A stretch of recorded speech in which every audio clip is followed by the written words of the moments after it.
Hello दोस्तों, हमारे channel study rank 2022 पर आपका स्वागत है। आज हम भारत की नदियां व आबहतंत्र, भारत की नदियों के महत्वपूर्ण क्वेश्चनों का अध्ययन करेंगे। पहला क्वेश्चन है, पूर्व में गंगा का सबसे उत्तरी बिंदु कौन सा है? इसका राइट आंसर होगा बी, फरक्का, पश्चिम बंगाल में। अगला क्वेश्चन है, निम्नलिखित नदियों पर विचार कीजिए। बेतवा, शारदा, गंडक, गंगा की सहायक नदियों में से उपयुक्त वर्णित कौन सी नदी या नदियां अब प्रायद्वीपीय उच्च भूमि की नदियां हैं, जिसमें से जिसका राइट आंसर है बेतवा। क्या है? बेतवा एकमात्र ऐसी बेतवा एक नदी है। वैसे गंगा की बेतवा, शारदा और गंडक तीनों ही गंगा की सहायक नदियां हैं, लेकिन प्रायद्वीपीय उच्च भूमि में सिर्फ बेतवा आकर मिलती है, इसलिए इसका राइट आंसर होगा केवल एक। अगला क्वेश्चन है, गंगा और ब्रह्मपुत्र के मिलन के पश्चात किस नाम से जानी जाती है? ये मेघना है। मेघना बांग्लादेश में मेघना के नाम से जानी जाती है, गंगा और ब्रह्मपुत्र के मिलन के पश्चात। अगला क्वेश्चन है, सिंधु और गंगा नदी तंत्रों के बीच जल विभाजक पर कौन सा नगर अवस्थित है? इसका राइट आंसर होगा डी, अंबाला। अगला क्वेश्चन, ब्रह्मपुत्र नदी किस पर्वत शिखर के पास यू मोड़ द्वारा भारत में प्रवेश करती है? इसका राइट आंसर होगा सी, नामचा बर्मा, अरुणाचल प्रदेश में ब्रह्मपुत्र नदी यू आकार का मोड़ बनाते हुए भारत में प्रवेश करती है। राइट आंसर होगा सी, नामचा बरुआ।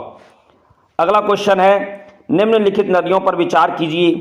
दिहांग, दिनांग, कैनोला और लोहित भारत की प्रमुख सहायक नदियां कौन कौन सी हैं? इसमें इसका सही आंसर होगा, इसमें दिहांग ब्रह्मपुत्र की सहायक नदी नहीं है। क्या है? दिहांग नहीं है, इसके अलावा दिवांग कहते हैं इसको, कैनोला, लोहित, ये तीनों ब्रह्मपुत्र की सहायक नदियां हैं, तो इसका राइट आंसर हो जाएगा 2, 3, 4 डी।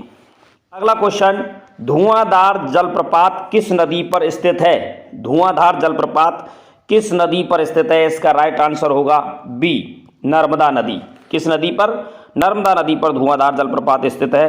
अगला क्वेश्चन है, जालीनुमा अब्बा प्रतिरूप मुख्यतः किस नदी की विशेषता है? इसका राइट आंसर होगा बी, इसका भी राइट आंसर बी है, नर्मदा नदी पर ही जालीनुमा अब्बा प्रतिरूप बनते हैं। अगला क्वेश्चन है, निम्नलिखित नदियों पर विचार कीजिए कि साबरमती, माही, पेरियार, गोदावरी उपयुक्त में से कौन सी नदियां अरब सागर में गिरती हैं? कौन सी नदियां अरब सागर में गिरती हैं? इसका राइट आंसर होगा सी, केवल 1, 2, 3, साबरमती, माही और पेरियार। अगला क्वेश्चन है, प्रायद्वीपीय नदियों में सबसे बड़ा अफवाह तंत्र किस नदी का है? इसका राइट आंसर होगा सी, गोदावरी। अगला क्वेश्चन, निम्नलिखित पर विचार कीजिए। तुंगभद्रा, भीमा, घाट प्रवाह, काबनी उपयुक्त में से कृष्णा की सहायक नदियां कौन सी हैं? कृष्णा की सहायक नदियां पूछी गई हैं इसमें। तुंगभद्रा क्या है? पहला, दूसरा, तीसरा, राइट आंसर होगा सी, तुंगभद्रा, भीमा और घाट प्रवाह ये कृष्णा नदी की सहायक नदियां हैं। अगला क्वेश्चन है, शिव समुद्रम जलप्रपात किस नदी द्वारा निर्मित है? शिव समुद्रम जलप्रपात ये कावेरी नदी पर है। कौन सा? कावेरी नदी, राइट आंसर बी होगा। अगला क्वेश्चन है, निम्नलिखित नदियों पर विचार कीजिए। वैतरणी, ब्राह्मणी, स्वर्णरेखा उपयुक्त में से कौन सी नदी बंगाल की खाड़ी में गिरती है? इसका राइट आंसर होगा उपयुक्त सभी। क्या है? उपयुक्त सभी। सभी तीनों नदियां वैतरणी, ब्राह्मणी, स्वर्णरेखा तीनों ही बंगाल की खाड़ी में जाकर गिरती हैं। अगला क्वेश्चन है, निम्नलिखित नदियों को उनकी लंबाई के आधार पर आरोही क्रम में सजाइए। लंबाई के आधार पर सबसे छोटी, सबसे लंबी, उससे लंबी, उससे लंबी, तो इसका सही आंसर हो जाएगा, सबसे छोटी है महानदी, उसके बाद है महानदी के बाद कृष्णा, फिर गोदावरी, फिर गंगा और सिंधु सबसे लंबी है, तो पहले नंबर पर आएगी कृष्णा। तो इसका राइट आंसर हो जाएगा, इसका राइट आंसर होगा बी, 4, 5, 3, 2, 1। ठीक है। अगला क्वेश्चन है, लैंगूल झीलों का निर्माण किस प्रकार होता है? इसका राइट आंसर है बी। क्या है? राइट आंसर होगा बी, स्पिट एवं बाढ़ रोधिकाओं से। भारत में भूगर्भीय क्रियाओं से बनी सबसे बड़ी मीठे पानी की झील कौन सी है? मीठे पानी की झील है, इसका राइट आंसर होगा बी, बुलर झील, जम्मू कश्मीर। अगला क्वेश्चन है, निम्नलिखित नदियों पर विचार कीजिए। नदियों के बहाव को सुचारू करना, जल विद्युत उत्पन्न करने में सहायक, जलवायु को सामान्य बनाए रखना, सुंदरता व पर्यटन को बढ़ावा देना झीलों द्वारा होने वाले लाभ हैं। इसका राइट आंसर होगा क्या है? डी, उपयुक्त सभी। निम्नलिखित में से कौन सी नदी भ्रंश घाटी से होकर बहती है? इसका राइट आंसर होगा डी, क्योंकि नर्मदा और ताप्ती दो नदियां हैं जो भारत में भ्रंश घाटी रिफ्ट वैली से होकर बहती हैं, ताप्ती और नर्मदा। यह क्वेश्चन रिपीट होता रहता है। अगला क्वेश्चन है, निम्नलिखित झीलों का दक्षिण से उत्तर की ओर क्रम बताइए। क्या है?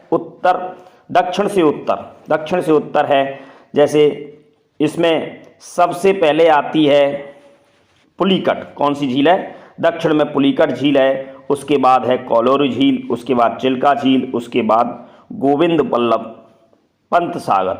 इसका शॉर्ट सूत्र है PKC गोविंद। पी का मतलब पुलिकट, के का मतलब कोलोरी, सी का मतलब चिल्का और गोविंद सागर। तो इसका राइट आंसर हो जाएगा 2, 4, 1, 3 डी। अगला क्वेश्चन है, सूची फर्स्ट और सूची सेकंड को सम्मिलित कीजिए। तो इसका राइट आंसर होगा, जैसे सतलज और सिंधु नदियाँ ये पंजाब हिमालय से, किससे है? पंजाब हिमालय से। और उसके बाद है सतलज और काली नदियों के बीच के क्षेत्र को कहते हैं कुमायूं हिमालय। क्या कहते हैं? कुमायूं हिमालय। काली और तीस्ता नदियों के बीच के क्षेत्र को कहते हैं नेपाल हिमालय। और अगला लास्ट है तीस्ता और दिबांग नदियों के क्षेत्र को कहते हैं असम हिमालय। क्या है? असम हिमालय। तो इसका राइट आंसर हो जाएगा राइट आंसर होगा इसका बी, 1, 3, 2, 4। अगला क्वेश्चन है, निम्नलिखित नदियों पर विचार कीजिए। कावेरी, कृष्णा, तापी कौन सी नदी बंगाल की खाड़ी में गिरती है? कावेरी बंगाल की खाड़ी में गिरने वाली दो नदियां हैं कावेरी और कृष्णा, क्योंकि तापी अरब सागर में जाती है, बंगाल की खाड़ी में नहीं गिरती है। अगला क्वेश्चन है, भारतीय पश्चिमी मरुस्थल की सबसे बड़ी नदी कौन सी है? तो पश्चिमी मरुस्थल हमारे राजस्थान में है, और राजस्थान की सबसे लंबी नदी पश्चिमी मरुस्थल की कौन सी है? लूनी नदी।